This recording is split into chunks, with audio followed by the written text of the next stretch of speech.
পশ্চিমবঙ্গ পরিচ্ছন্ন করতে রাজ্য জুড়ে চলছে মিশন নির্মল বাংলা। সূত্রে খবর পাওয়া অনুযায়ী চলতি অর্থবর্ষে গোটা রাজ্যে নতুন করে 1470টি কমিউনিটি টয়লেট করবে রাজ্য সরকার। মঙ্গলবার আলিপুরদুয়ার রবীন্দ্র ভবনে অনুষ্ঠানে যোগ দিতে এসে কথা জানান রাজ্যের ভারপ্রাপ্ত পঞ্চায়েত ও গ্রামোন্নয়ন মন্ত্রী বেচারাম মান্না। জানা গিয়েছে এই জেলায় 50টির উপর কমিউনিটি টয়লেট করবে রাজ্য সরকার। মূলত জনবহুল পর্যটন এলাকায় এই টয়লেটগুলো করা হবে। রাজ্য সরকারের পরিচ্ছন্ন পশ্চিমবঙ্গ করতে মিশন নির্মল বাংলা থেকে যতই উদ্যোগ গ্রহণ করা হোক না কেন, জেলার বিভিন্ন জনবহুল এলাকায় এখনও বেহাল দশায় রয়েছে প্রচুর টয়লেট। শহরের 10 নম্বর ওয়ার্ডে জনবহুল এলাকায় কোনো রক্ষণাবেক্ষণ নয় টয়লেটগুলোর। বেশিরভাগ টয়লেটগুলোর দরজা ভাঙা, জলের কোনো ব্যবস্থা নেই, দুর্গন্ধ ছড়াচ্ছে এলাকায়। স্থানীয় বাসিন্দাদের অভিযোগ, বিভিন্ন সময় আবেদন করেও কোনো সাড়া মেলেনি। দীর্ঘ 10 বছর পূর্বে ঘটা করে এই টয়লেটগুলো করা হলেও এইভাবে বেহাল দশায় রয়েছে সেগুলি। অন্যদিকে কমিউনিটি টয়লেট করা নিয়ে কটাক্ষ করতে ছাড়েনি জেলা বিজেপি নেতৃত্ব। আমরা শুনবো যে টয়লেট নিয়ে প্রথমে শুনে নেব যে কি জানাচ্ছেন মন্ত্রী বেচারাম মান্না।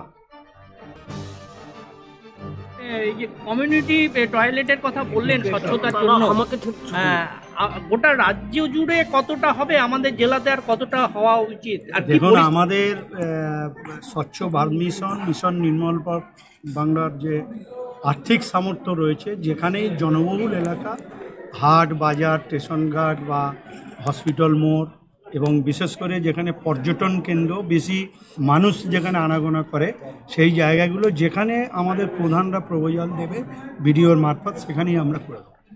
আমাদের জেলায় কতটা গেছে এখন পর্যন্ত? এই মুহূর্তে এই জেলায় আমরা প্রায় 50টার মতো প্রপোজাল পেয়েছি। আমরা যাতে দ্রুত এগুলো করে দেওয়া যায় ব্যবস্থা। রাজ্যে কতগুলো টার্গেট আছে একটা বলছিলেন সংখ্যা? রাজ্যে আমাদের 1470টা টার্গেট আছে এই 8 বছর। তবে মন্ত্রী যাই বলুক না কেন, আলিপুরদুয়ার শহরের 10 নম্বর ওয়ার্ডে জনবহুল এলাকায় কোনো রক্ষণাবেক্ষণ নেই টয়লেটগুলো। বেশিরভাগ টয়লেটগুলির দরজা ভাঙা, জলের কোনো ব্যবস্থা নেই, দুর্গন্ধ ছড়াচ্ছে গোটা এলাকায়। স্থানীয় বাসিন্দাদের অভিযোগ, বিভিন্ন সময় আবেদন করেও কোনো সাড়া মেলেনি। দীর্ঘ 10 বছর পূর্বে ঘটা করে এই টয়লেটগুলো করা হলেও এভাবেই বেহাল দশায় রয়েছে সেগুলি।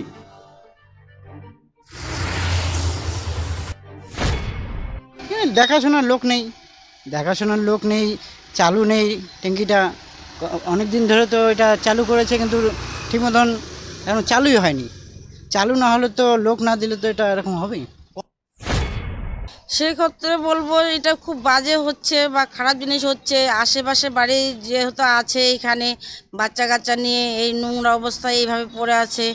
এই হাওয়া বাতাসের দিনে আস্তে আস্তে গন্ধটা ছড়াবে। যে আশেপাশে অনেক লোকের এই বাড়িতে ল্যাট্রিন বাথরুম নাই 10 নম্বর ওয়ার্ডে। সবাই কিন্তু চেয়েছিল যে এইখানে এসে সবাই করবে, কিন্তু এটা তো হচ্ছে না। আর এইভাবে নোংরা হচ্ছে, যাদের কোনো অসুবিধা হচ্ছে হয়তো রাত্রে এসে এরকম করে যাচ্ছে, আর দিনের বেলা বিশৃঙ্খলা হচ্ছে। রাস্তার পাশে যে হচ্ছে অনেক লোকজন এখানে ঢুকে পড়তেছে। তো এই জিনিসটা আমরা চাচ্ছি হয় এইখান থেকে এটা ভেঙে দিক, সরকারের থেকে এসে ভেঙে দিক, না হলে এইখানে অফিস ঘর করুক, লোক দিক, আর এইখানে ল্যাট্রিন বাথরুমটা ঠিকঠাক করে দিক। যে আলিপুরদুয়ারের ফালাকাটার বিজেপি বিধায়ক দীপক বর্মন এই প্রসঙ্গে বলেন, কমিউনিটি টয়লেট রাজ্য সরকার করার উদ্যোগকে সাধুবাদ জানান তিনি, কিন্তু জেলার বিভিন্ন কমিউনিটি টয়লেটগুলোর কোনো রক্ষণাবেক্ষণ নেই। লোকসভা নির্বাচনের পূর্বে কি করে টাকা আত্মসাৎ করা যায় সেটারই পরিকল্পনা করা হচ্ছে। কমিউনিটি টয়লেট অবশ্যই প্রয়োজন, কিন্তু দুর্ভাগ্যজনক বিষয় হলো যে পশ্চিমবঙ্গ সরকারের কোনো পরিকল্পনা নেই। যতগুলো জায়গায় কমিউনিটি টয়লেট বানানো হয়েছে, সমস্ত জায়গায় সেই টয়লেটগুলো ব্যবহারের অনুপযুক্ত হয়ে পড়ে আছে। এই টয়লেটগুলো বানানোর সঙ্গে সঙ্গে রক্ষণাবেক্ষণের দিকেও নজর দেওয়া প্রয়োজন।